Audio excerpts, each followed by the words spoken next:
Assalamualaikum warahmatullahi wabarakatuh. Salam sejahtera dan selamat pagi kepada tuan-tuan dan puan yang hadir pada sesi Pocket Talk hari ini. Bersama saya pada pagi ini adalah Dr. Hazmimi binti Kasim, salah seorang pegawai pendidik daripada Bahagian Perancangan dan Hubungan Luar Antarabangsa Agensi Nuklear Malaysia. Pada pagi ini kita cukup bertuah kerana dengan kehadiran Dr. Hazmimi dengan bawa tajuk Dasar Hala Tuju Nuklear Negara Perlu ke? Kita akan kupaskan tajuk beliau ini mengenai dasar dan hala tuju nuklear negara sama ada perlu ataupun tidak. Yang akan kita bincangkan bersama-sama selepas ini. Sedikit latar belakang mengenai Dr. Hazmimi. Beliau merupakan seorang pakar dalam bidang keselamatan, kesihatan dan alam sekitar, hubungan antarabangsa, perancangan strategik dan juga sistem pengurusan kualiti. Jadi tanpa membuang masa lagi, saya dengan menjemput Dr. Hazmimi bagi menyampaikan pengalaman beliau dalam dasar hala tuju nuklear negara. Dipersilakan, Doktor. Assalamualaikum dan selamat pagi kepada semua hadirin. Pertamanya saya mengucapkan ribuan terima kasih kepada Tuan Moderator kerana telah bersetuju menjemput juga saya untuk sama-sama terlibat dalam siri Pocket Talk pada hari ini. Jadi untuk sesi pada hari ini, tajuk yang akan kita bincangkan dan kita kupaskan adalah mengenai dasar hala tuju nuklear negara perlu ke? Itulah persoalannya, sama ada ia diperlukan untuk masa ini, diperlukan untuk masa hadapan atau diperlukankah untuk negara kita dalam kita membangunkan atau kita menggunakan aplikasi teknologi nuklear ini. Jadi insyaAllah dengan persoalan yang mungkin agak berat ini untuk kita bincangkan, tapi kita sama-sama berkongsi dan kita sama-sama berbincang dan juga mendapatkan sedikit info.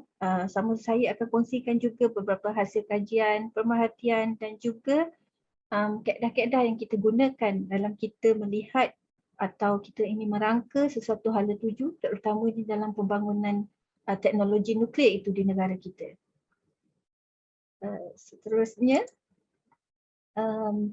akan ada beberapa slide yang akan saya gunakan dalam rangka kita dalam sesi perbincangan ini juga, di mana lebih kepada saya akan cuba berkongsi pengalaman dan juga aktiviti-aktiviti yang telah kami lakukan dalam yang berkaitan dengan dasar dan hala tuju teknologi nuklear ini.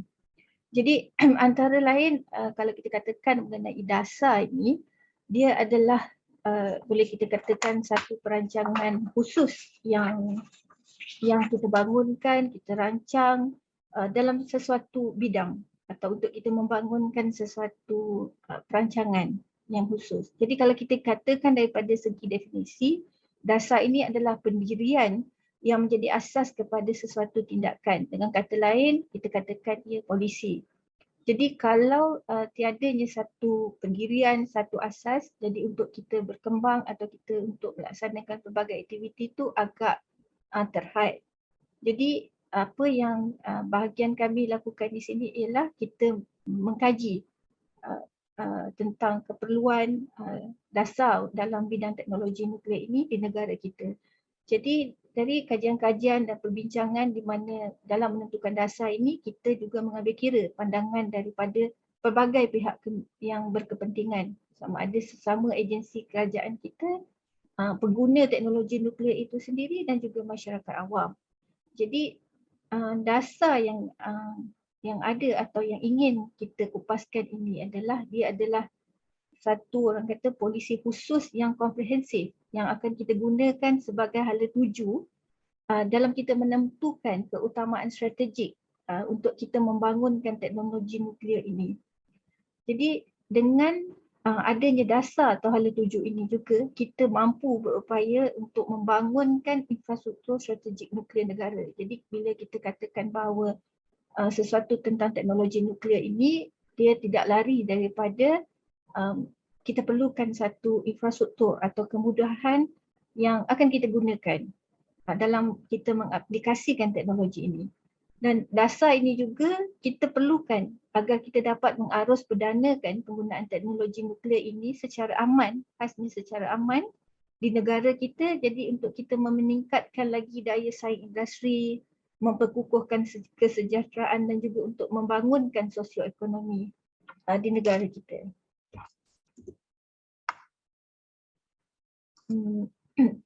sedikit sebanyak saya kongsikan juga mengenai latar belakang perkembangan teknologi nuklear di Malaysia ini. So secara asasnya boleh dikatakan bahawa sehingga pada hari ini kita sebenarnya belum ada satu dasar yang tertulis atau hala tuju yang didokumentkan secara komprehensif mengenai pembangunan teknologi nuklear di Malaysia ini.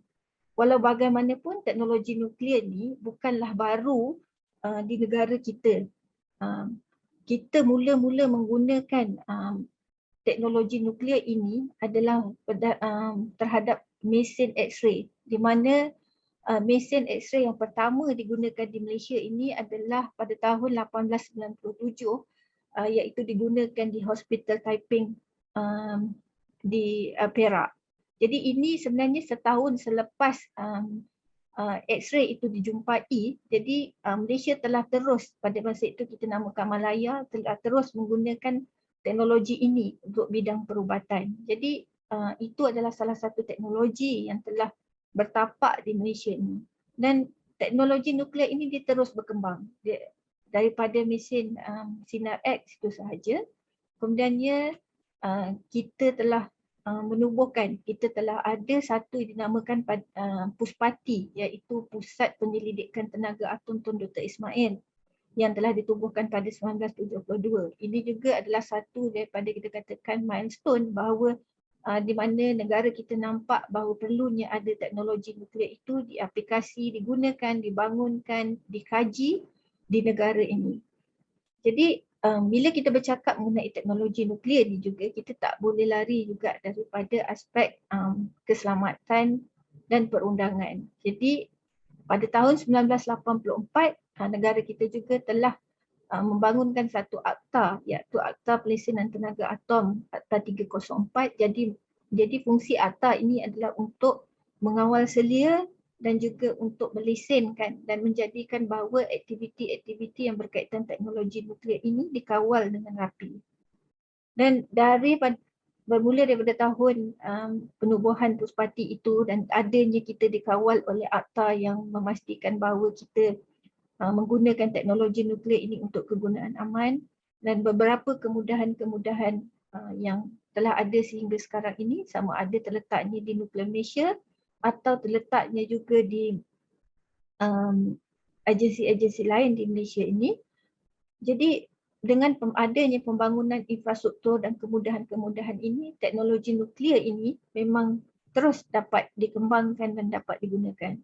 Dan bukan itu sahaja, sehingga tahun 2021 dan tahun ini juga sehingga kini, kemudahan-kemudahan ini adanya telah diiktiraf oleh agensi tenaga atom IAEA. Jadi telah diiktiraf bahawa telah mencapai standard antarabangsa. Jadi penggunaan kaedahnya, tekniknya dan juga pembangunan makmal itu sendiri telah mencapai tahap yang telah diiktiraf di peringkat antarabangsa. Jadi dari situ kita nampak bahawa teknologi nuklear ini memang bukan sesuatu yang baru. Dia telah lama ada di Malaysia ini dan telah diaplikasikan dalam pelbagai sektor. Cuma persoalannya di sini ialah untuk masa hadapan, iaitu seterusnya selepas daripada mungkin dalam masa 20 tahun lagi, 30 tahun lagi, ke manakah kita hendak bawa teknologi nuklear ini? Ke manakah hala tujunya dan adakah kita hanya berada sehingga sini, di sini dengan adanya kemudahan-kemudahan yang akan kita gunakan, atau kita perlu lebih maju dan perlu dipertingkatkan. Jadi di situlah tercetusnya bahawa idea ataupun kita katakan motivasi untuk kita adakan satu dasar yang komprehensif agar pembangunan teknologi nuklear ini terus berkembang dan tidak tersasar dan lebih fokus untuk kita membantu membangunkan sektor ekonomi negara.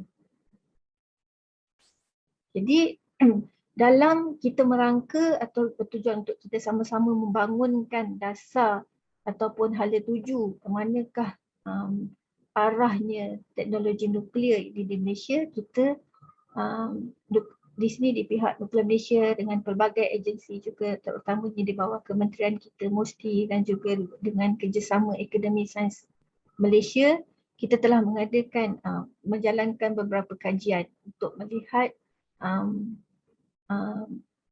di manakah kedudukannya kita berbanding dengan negara-negara lain, dan kita kajikan juga bagaimanakah ekosistem teknologi nuklear ini di Malaysia, juga kita bandingkan dengan apa yang ada di negara-negara yang lain.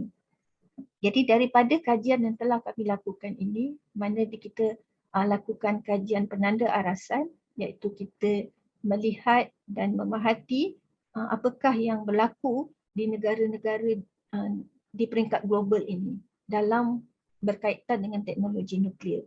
Jadi apa yang diperhatikan atau apa yang dapat kita simpulkan di sini bahawa ialah negara-negara maju, negara-negara yang memang kita iktiraf maju seperti Perancis, of course USA, United Kingdom, Kanada, Jepun, Korea Selatan yang telah dikategorikan pada negara maju ini, apa yang ada ialah mereka semuanya mempunyai loji kuasa nuklear. Dengan kata lain, dia adalah nuclear power plant. Jadi di mana negara maju ini telah menggunakan teknologi nuklear dalam sektor tenaga. Jadi kita fahami bahawa keperluan tenaga ini memang amat diperlukan dalam kehidupan seharian. Jadi bagi negara-negara maju, tenaga ini dihasilkan juga daripada menggunakan teknologi nuklear. Manakala bila kita bandingkan pula dengan negara kita dengan negara-negara di peringkat serantau, iaitu di peringkat Asia Tenggara seperti Vietnam, Thailand, Indonesia yang berhampiran dengan kita. Jadi negara-negara rantau kita ini juga belum ada lagi negara yang telah membangunkan atau menggunakan teknologi nuklear ini untuk penghasilan tenaga elektrik. Jadi dari segi dasar dan perundangan pula, bila negara-negara yang mempunyai loji kuasa nuklear ini, mereka memang mempunyai satu polisi ataupun satu perancangan khas yang komprehensif kerana mereka menggunakan loji kuasa nuklear. Manakala negara-negara di rantau kita, dasar dan perundangan ini pun masih belum ada. Jadi di situ kita nampak bahawa Malaysia perlu ada satu dasar yang boleh membantu kita menjadi satu panduan kepada kita untuk kita terus menggunakan teknologi nuklear ini dalam pelbagai sektor.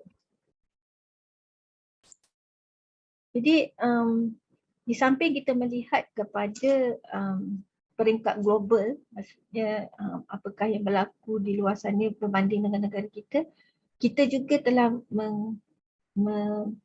membuat kajian juga manakah berdasarkan dengan dasar-dasar dan polisi negara sedia ada. Tujuannya ialah agar kita tidak membuat berulang kali ataupun kita tidak adanya dasar yang telah ada. Maksudnya kalau dasar ni telah ada, jadi kita perlu mungkin kita tidak perlu bangunkan. Tetapi daripada kajian yang kita lihat bahawa memang kita mempunyai pelbagai dasar dan polisi negara. Contohnya kita ada dasar sains, teknologi dan inovasi, kita ada juga dasar angkasa, kita ada dasar nanoteknologi. Tapi disebabkan teknologi nuklear ini dia adalah satu teknologi yang melengkapi, maksudnya dia melengkapi kepada teknologi yang lain, maka adalah kita rasakan satu dasar khusus untuk teknologi nuklear ini amat sesuai dibangunkanlah bagi kita. Dan dalam kita membangunkan itu, kita mengambil kira dasar-dasar yang telah ada di peringkat kebangsaan ini. Jadi dalam semasa kami dengan pasukan-pasukan petugas untuk kita melihat kepada hala tuju dan juga untuk merancang pembangunan teknologi nuklear ini di Malaysia, kita juga telah mengkaji dia adalah kita melihat kepada ekosistem teknologi nuklear itu di Malaysia ini pada masa inilah.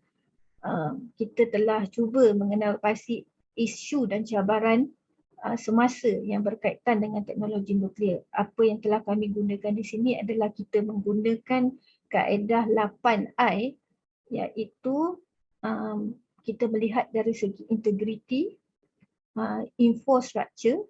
infrastruktur kepada teknologi nuklear ini, infrastruktur lebih kepada fizikal ataupun yang kita namakan sebagai kemudahan-kemudahan ataupun makmal-makmal yang berbentuk fizikal.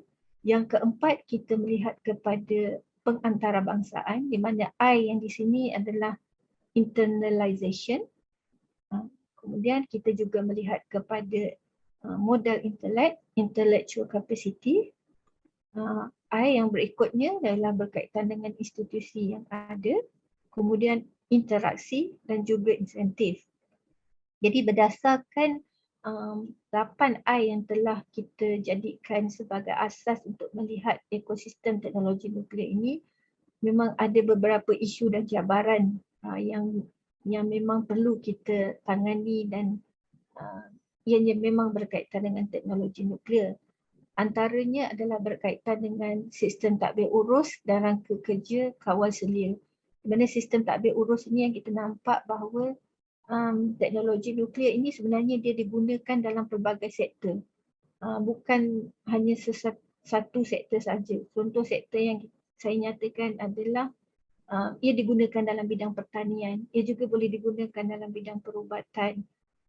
Teknologi nuklear juga digunakan dalam untuk alam sekitar dan juga untuk tenaga lah kalau yang lebih besar lagi. Jadi bila berkata mengenai dia merentas pelbagai sektor, jadi satu sistem tadbir urus perlu ada bagi memastikan teknologi ini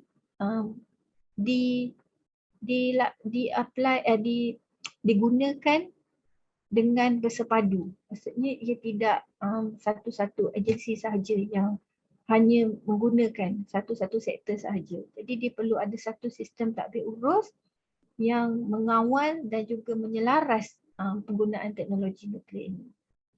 Kemudian dari segi infrastruktur, kita juga dapati bahawa ianya mengalami orang kata penuaan. Jika kita lihat kepada di awal pembentangan saya tadi, perkembangan teknologi nuklear itu, jadi ianya bermula daripada jika kita katakan bahawa penubuhan Puspati pada tahun 1972, jadi ia sekarang sudah 50 tahun. Jadi begitulah penuaan terhadap infrastruktur yang ada ini sedang berlaku. Jadi di sini kita perlukan infrastruktur yang lebih maju dan kita perlukan infrastruktur yang semasa lah yang diguna pakai pada masa ini. Seterusnya juga adalah teknologi nuklear ini bila kita katakan dia juga ada berkaitan dengan interaksi, iaitu isu yang memang ada dan memang menjadi cabaran dalam kita membangunkan teknologi nuklear itu, iaitu berkenaan dengan penerimaan awam. Jadi mungkin platform seperti Pocket Talk ini juga adalah salah satu inisiatif kita untuk meningkatkan lagi penerimaan awam atau kesedaran mengenai teknologi nuklear dan apa kepentingannya kepada negara.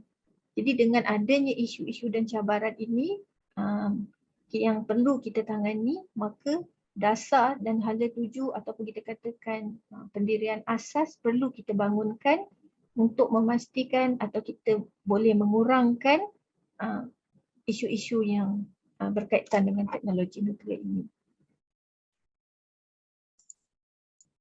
Okey, antara lain kalau kita katakan mengapa kami rasakan bahawa dasar itu perlu ada dan mengapa perlu ke dasar itu dibangunkan sekarang. Jadi ya betul, dasar itu kita rasakan amat perlulah. Jadi dia selain dia digunakan sebagai panduan, dan dasar ini juga kita yakin dia mampu mewujudkan atau dapat memperkukuhkan ekosistem teknologi nuklear negara.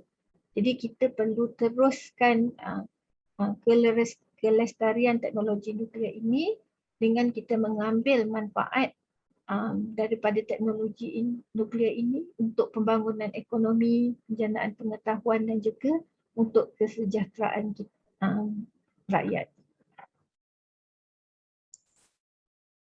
Jadi seterusnya adalah berkaitan dengan dalam sesuatu dasar itu diperlukan ada dikatakan bahawa teras ataupun strategi lah bagaimana kita nak terus menjadikan teknologi nuklear ini satu teknologi yang mampu membantu dan juga menyokong kepada pembangunan sosioekonomi negara.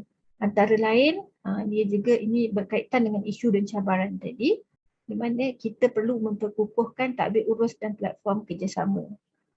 Jadi di sini bila kita kalau lihat pada slide ini adalah satu keratan akhbar yang saya dapatkan daripada Sarawak yang mana kita cuba sekarang untuk mengukuhkan lagi platform kerjasama dalam semua negeri-negeri di Malaysia. Jadi kita perkembangkan dan kita wujudkan platform kerjasama dengan pelbagai agensi kerajaan negeri dan juga pihak-pihak swasta. Jadi di situ dengan antara lain objektifnya adalah untuk kita bina ekosistem yang mampan melalui platform kerjasama. Jadi macam lebih kuat kerjasama itu dalam pelbagai agensi, maka penggunaan teknologi nuklear dan pembangunannya juga akan lebih berkesan. Kemudian aspek ataupun teras yang berikutnya adalah berkaitan dengan kita memperkasakan dan meningkatkan daya saing industri. Jadi di sini kita perlukan satu lonjakan dalam industri teknologi nuklear itu sendirilah.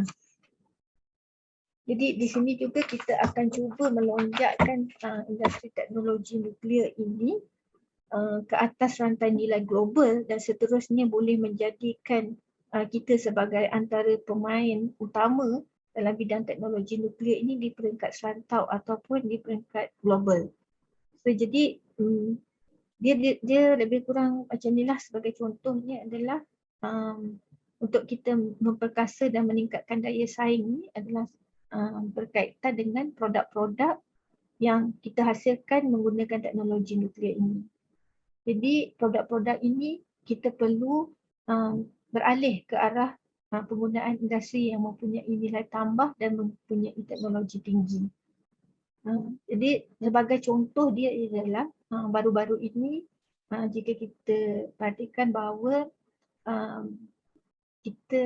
Perdana Menteri kita telah melancarkan satu benih padi yang dinamakan sebagai IS-21, di mana benih padi ini telah dihasilkan menggunakan teknologi nuklear dan produk ini mempunyai nilai tambah iaitu ianya tahan kepada penyakit dan tahan kepada perubahan cuaca dan ianya mampu juga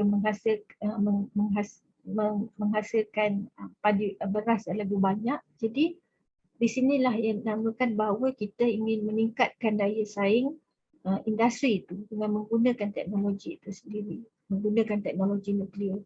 Dan kejayaan IS-21 ini juga menunjukkan bahawa dengan adanya kerjasama di peringkat nasional dalam pelbagai kementerian, dengan adanya kerjasama yang kukuh itu, maka satu kejayaan untuk kepentingan industri dan juga kesejahteraan masyarakat ini dapat kita capai. Jadi aspek seterusnya yang adalah sesuai untuk menjadikan sebagai teras ataupun teras strategik kepada dasar yang berkaitan teknologi nuklear ini adalah kita perlu membangunkan bakat berkemahiran tinggi dan adaptif melalui pendekatan pelbagai disiplin. Jadi di sini apa yang kami daripada hasil kajian dan hasil pemerhatian yang telah dijalankan oleh pasukan petugas pun mendapati bahawa bakat ataupun modal insan itu amat penting. Jadi ini kerana kita menyedari bahawa minat di kalangan masyarakat di kalangan orang kata generasi muda ini berkaitan dengan sains dan teknologi nuklear agak berkurangan.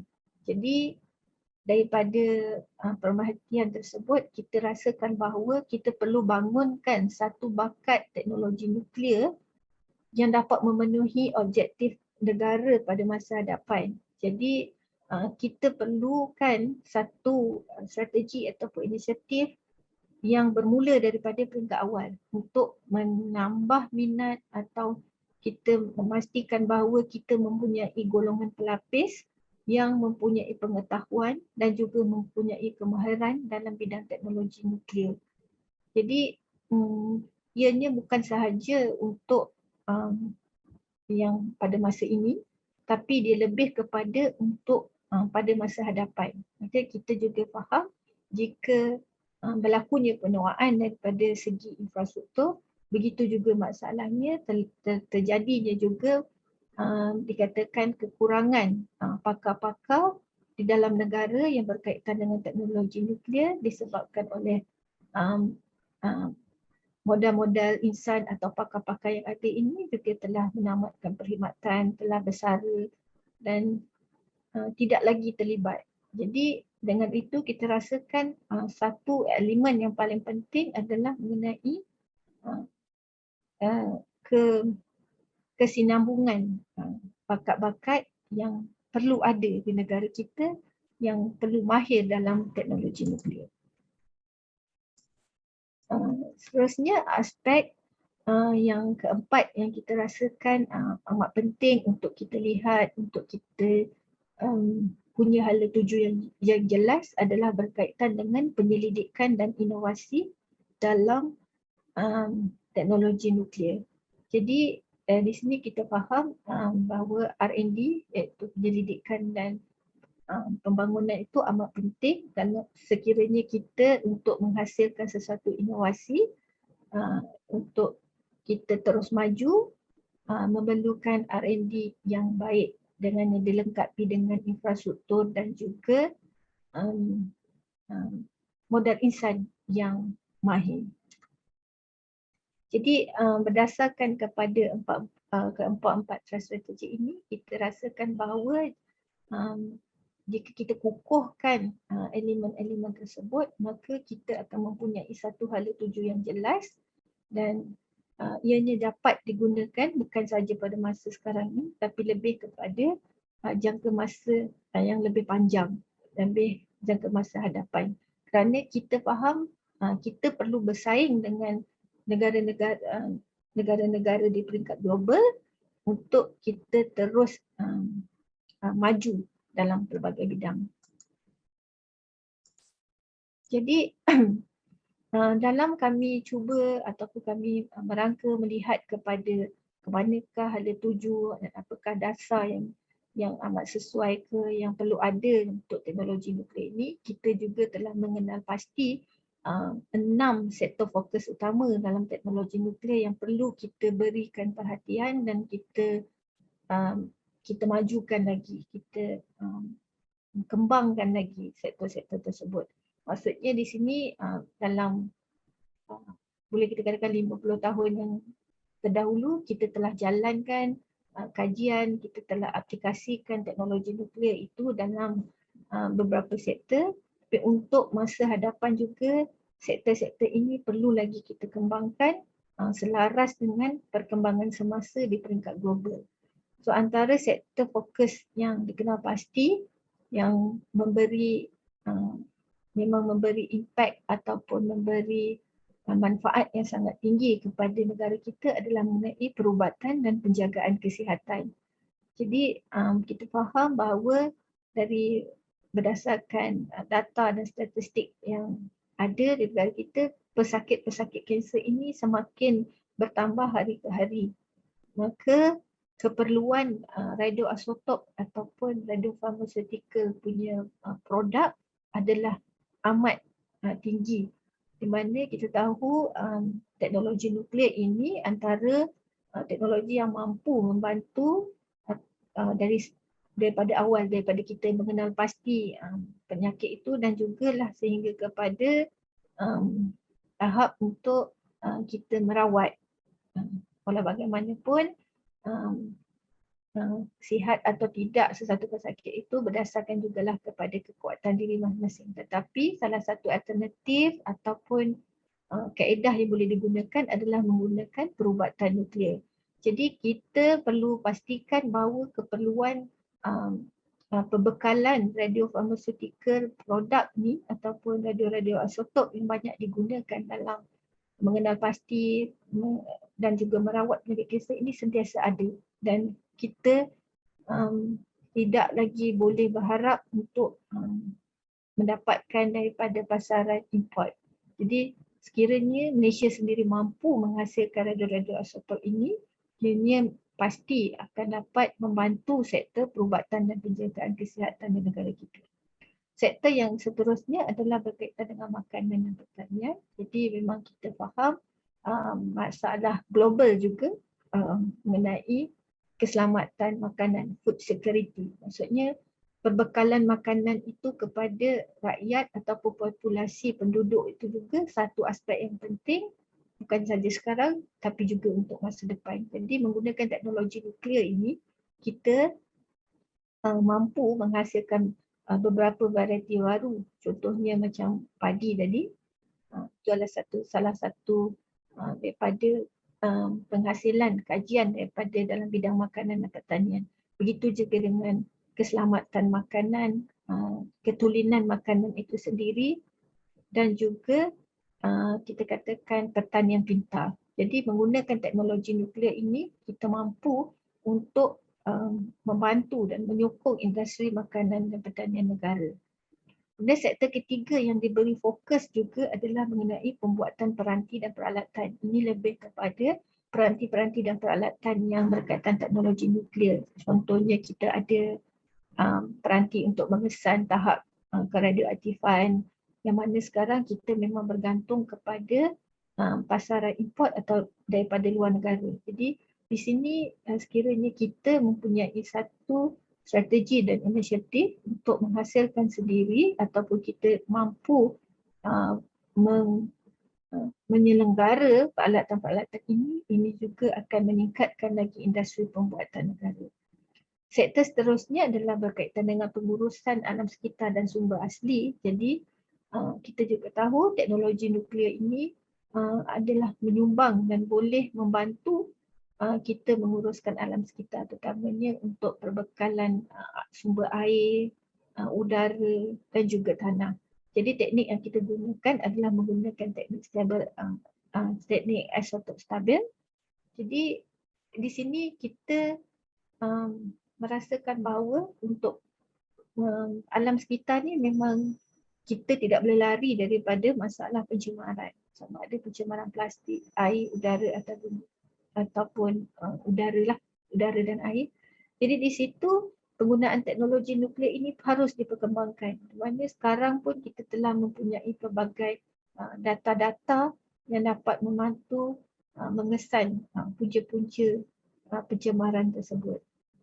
Dan sektor kelima yang akan diberi perhatian juga untuk jangka panjang adalah mengenai penggunaan teknologi nuklear dalam aplikasi perindustrian. Perindustrian di sini kita adalah lebih memberi perhatian kepada contohnya industri minyak dan gas, industri penerbangan, industri dan juga pembuatan dan juga bahan-bahan termaju. Jadi di situ penggunaan teknologi nuklear ada memainkan peranan penting di situ, terutamanya untuk dalam industri minyak dan gas. Jadi untuk pada masa hadapan, untuk jangka masa yang lebih panjang, fokus sektor ini perlu diberi perhatian dan diperkembangkan lagi. Di mana sekarang pun kita telah gunakan aplikasi teknologi nuklear itu, tetapi kita berhasrat untuk terus mempertingkatkan lagi penggunaan. Kemudian yang terpenting jugalah sektor yang perlu kita beri perhatian dan dilihat secara lebih terperinci adalah berkaitan keselamatan dan sekuriti nuklear itu. kita faham bahawa sekiranya kita menggunakan bahan-bahan radioaktif, jadi faktor keselamatan itu adalah paling utama, keselamatan kepada pekerja, kepada orang awam dan keselamatan kepada alam sekitar juga. Jadi di situ kita akan memastikan bahawa teknologi nuklear ini digunakan secara selamat dan mematuhi perundangan negara dan juga perundangan peringkat antarabangsa. Jadi sektor-sektor ini perlu ada hala tujunya dan perlu ada strategi dan inisiatifnya untuk 10 tahun akan datang bagi kita jelas dan kerja-kerja atau aktiviti yang kita lakukan ini lebih terkawal dan komprehensif. Okay.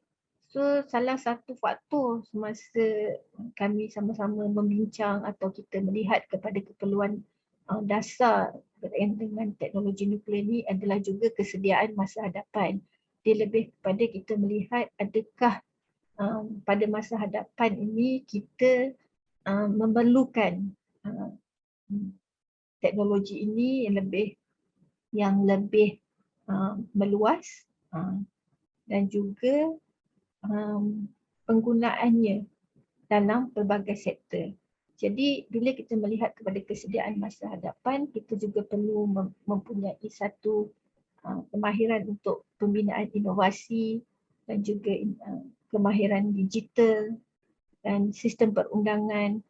Seperti saya kata sebelum ini juga adalah satu kumpulan bakat dan infrastruktur untuk kita rasakan bahawa kita bersedia ataupun kita pada masa hadapan ini kita mempunyai kemahiran dan juga pengetahuan mengenai teknologi nuklear. Jadi dia dengan kata lain kerana Malaysia kita bukan sahaja sekarang perlu menjadi pengguna pada teknologi nuklear tersebut, tetapi kita juga mampu atau kita mungkin boleh berupaya untuk menjadi pengeluar atau pemberi perkhidmatan dalam bidang teknologi nuklear itu sendiri. So berkata tentang kesediaan masa hadapan juga potensi ataupun keperluan adanya kita untuk menggunakan tenaga daripada teknologi nuklear itu juga perlu kita lihat dan kita perhatikan. Walaupun sekarang polisi negara kita tidak menggunakan teknologi nuklear untuk penghasilan tenaga, tetapi teknologi nuklear ini adalah juga berupaya untuk menghasilkan negara. Dia adalah satu alternatif yang kita boleh terokai dan kita boleh pelajari. Sekiranya pada masa hadapan ianya menjadi satu keperluan. Jadi semasa salah satu kajian ataupun apa yang kita lihat juga semasa kita mengkaji keperluan dasar ataupun hala tuju mengenai teknologi nuklear ini, kita lihat adalah di manakah ataupun apakah sumbangan teknologi nuklear ini kepada sosioekonomi negara. Jadi apa yang kami bersama kumpulan pasukan petugas dilakukan ialah kita mappingkan enablers ataupun teknologi nuklear yang teknik-teknik yang ada kita gunakan dan kita mappingkan dengan 10 pemacu sosioekonomi negara. So yang 10 sosioekonomi negara ini adalah kita rujuk kepada 10-10 MySTIE yang ada dalam dasar sains dan teknologi dan inovasi tersebut. Jadi hasil daripada kita mapping yang di sebelah kanan ini, nuclear technology enablers tersebut adalah teknologi yang berkaitan dengan nuklear dan bagaimana ia menyumbang kepada sektor-sektor sosioekonomi. Jadi yang bertanda merah-merah itu boleh kita katakan bahawa teknologi nuklear itu telah menyumbang contohnya kepada sektor energi, sektor tenaga, juga kepada sektor cultural and art, of course sektor perubatan, medical and healthcare, itu antara yang banyak, dan juga smart teknologi, di mana teknologi nuklear ini memang ada digunakan dan menyumbang dan mempunyai peranan yang terhadap dalam sektor ekonomi tersebut. Dan juga dalam sektor pembekalan air dan makanan, pertanian, dan juga environment dan biodiversity. Jadi bila kita mappingkan teknologi-teknologi nuklear yang kita gunakan dengan sumbangannya kepada sektor sosioekonomi negara, ianya memang memberi banyak manfaat untuk kesejahteraan dan juga untuk pembangunan sosioekonomi negara. Jadi kita rasakan bahawa teknologi nuklear ini memang kita perlu kembangkan lagi, dan kita perlu adakan satu hala tujuan jelas untuk penggunaannya di Malaysia. Okay. Jadi saya dah sampai mungkin ke dan antara yang dah terakhir. Jadi kita katakan bahawa kita perlukan, kita rasakan di sini bahawa satu dasar ataupun satu polisi yang khusus memang kita perlu dalam kita sebagai satu dokumen, satu panduan, dan juga sebagai hala tuju kita untuk seterusnya kita membuat perancangan dan melaksanakan aktiviti-aktiviti berkaitan dengan penyelidikan, pengkomersialan dalam teknologi nuklear itu sendiri. Di seterusnya dapat kita wujudkan satu ekosistem teknologi nuklear yang mampan, dan seterusnya kita memang mematuhi perundangan dan juga aspek-aspek keselamatan di peringkat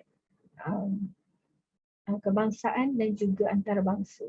Jadi memang kita rasakan walaupun kita belum pernah ada satu dasar yang khusus sebelum ini, tetapi untuk masa kehadapan, untuk jangka masa yang lebih panjang, satu hala tuju yang komprehensif ini memang diperlukan bagi kita, generasi-generasi akan datang, untuk terus menggunakan teknologi nuklear yang sudah pastinya memberi banyak manfaat kepada bukan saja pembangunan ekonomi, tapi juga untuk kesejahteraan masyarakat.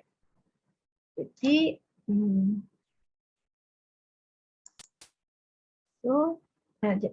saya rasa itu sahaja perkongsian yang dapat saya berikan pada sesi ini, yang lebih kepada berkaitan dengan dasar dan hala tuju teknologi nuklear di Malaysia. Jadi dasar ini belum lagi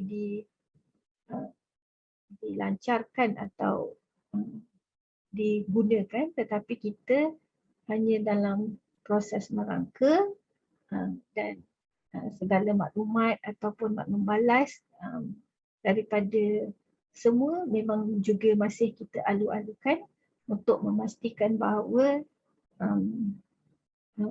satu dasar atau hala tuju mengenai teknologi nuklear ini mengambil kira keperluan semua pihak. Jadi saya akhiri dengan ucapan ribuan terima kasih. Saya tamatkan sesi ini di sini. Sekian, terima kasih. Assalamualaikum dan salam sejahtera.